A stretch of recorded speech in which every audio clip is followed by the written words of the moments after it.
Hello, everybody. Welcome back. We are in brackets now, quarterfinals, our first round of gold bracket. We have Prochara come save us, which I think is a hilarious name, versus Inkception here.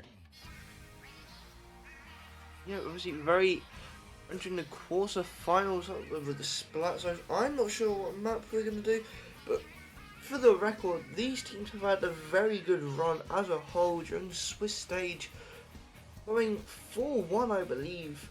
Yeah, both teams going 4-1 in the Swiss round, so this set will be very interesting to see who comes out on top and enters the semis.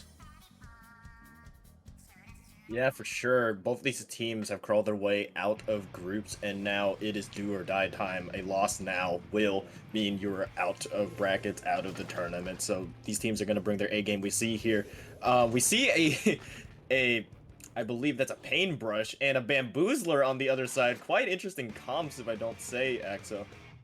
Yeah, I would say this becomes very interesting with Prochara come save us running Paintbrush, Nautilus 79 and the Vanilla 10s. And then obviously Inkception running that Bamboozler. However, Bamboozler is very good. Whilst I was talking, I'm sorry, but that was just a wipe from Prochara from Saber, so that was probably the fastest first wipeout I've seen. Obviously now going Prochara just trying to keep them out of the zone, but they might end up failing. Zuka being hot now and can't just be on to the 50s.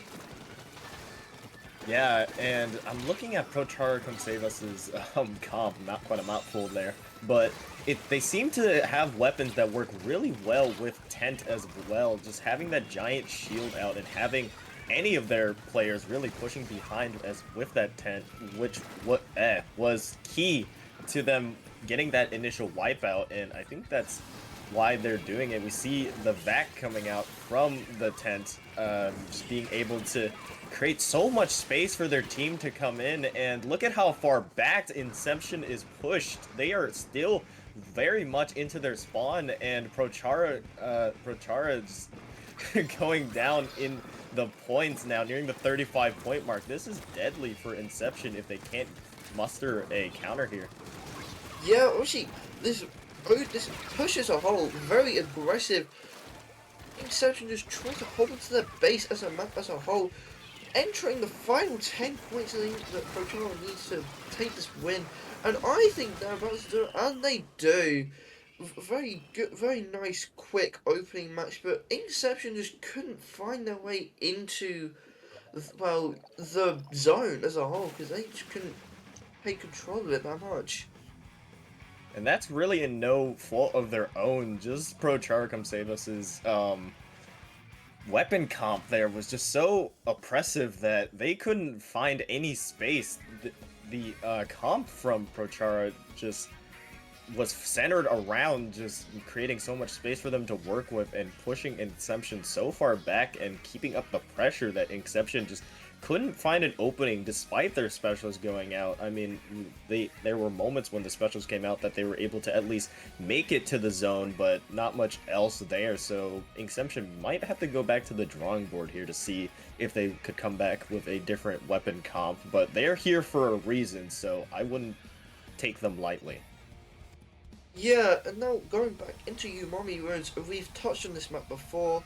How double zone map, small zones. We really don't need to go back into it. But with the comps, it'll be very interesting to see how Prochara's comp will work on this map. See if they switch it up, and obviously Inkception if they'll switch their comp up, and see how they'll play on this map as well. Inkception obviously needs to take this win in order to go into that final bit of the quarterfinals to see if they can push through into the semis.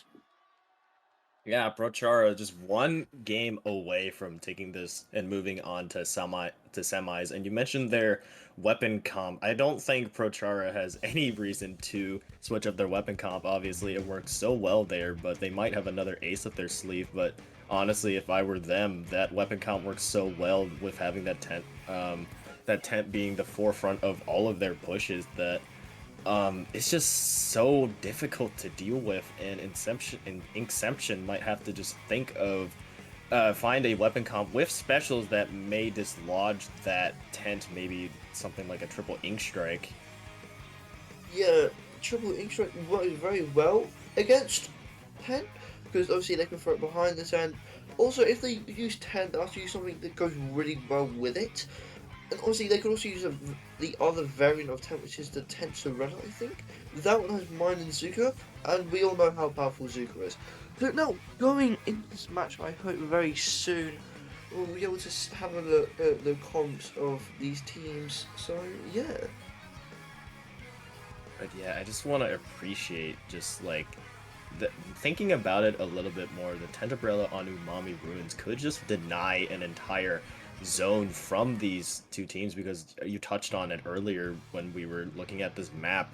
The zones are pretty small, so and the Tentbrella can pretty much cover the entire width of it. And as we see with the weapons, we actually see a junior being pulled out on the side, on that side, and on the other we see a vanilla Splatana being pulled out. So Stamp being pulled out, I guess, as a counter for the Tenebrella, which I think is a good choice. But off the rip, already 2 members, 3 members down for the side of Inkception. Already a great push and wipeout as I'm speaking. I can't even get out my words.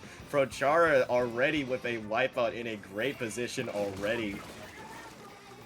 Yeah, the Inkception obviously just trying to keep that defensive line, but the Tentabrella, no, never mind. Wipeout, as I was just speaking about, Prochara just trying to, hold up their base, but now Inkception finding a way into the zone and trying to start their push. Really, the strikes are ready as now, but I'm really, actually, Inkception trying to hold on to the zones.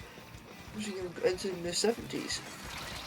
Yeah, and it's just left for this paintbrush, and they will be hunted down by members of Inkception. It is a delayed wipeout, and now what we looked at earlier was looking very dangerous for Inkception. They are now marching back in kind, already taking down 3 members of Prochara.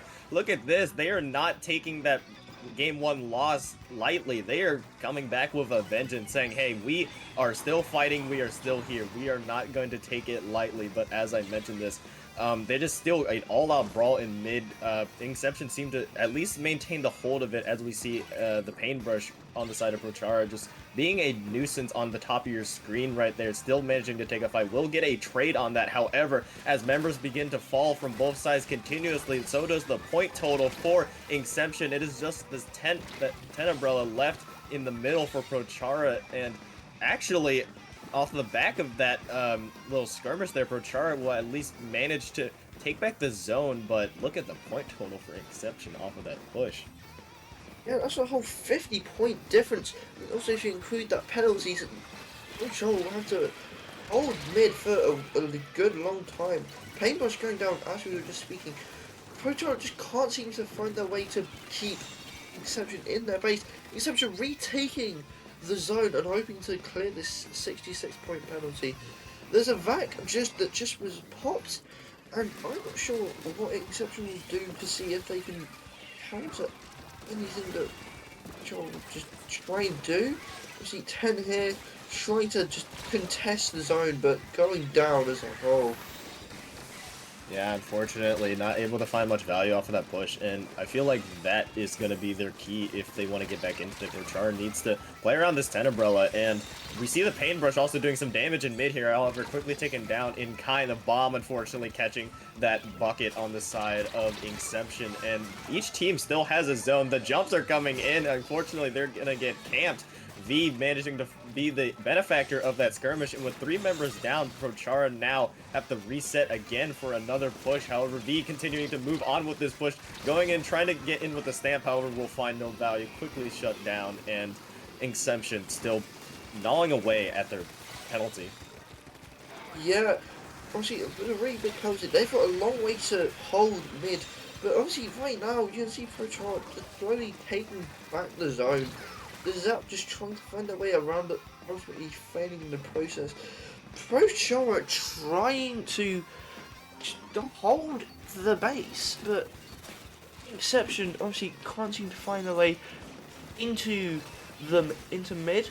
The strikes are ready, so I'm not sure when they'll pop that.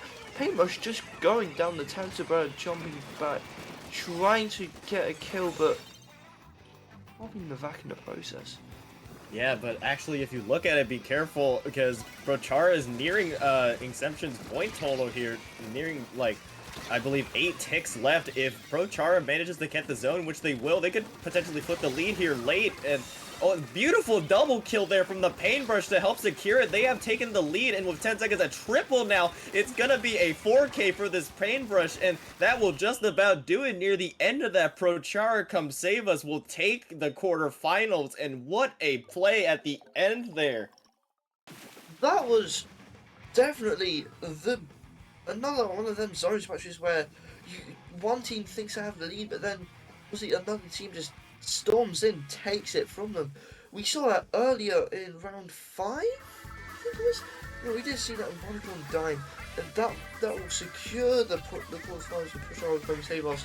And then they will be seeing in the semi-finals.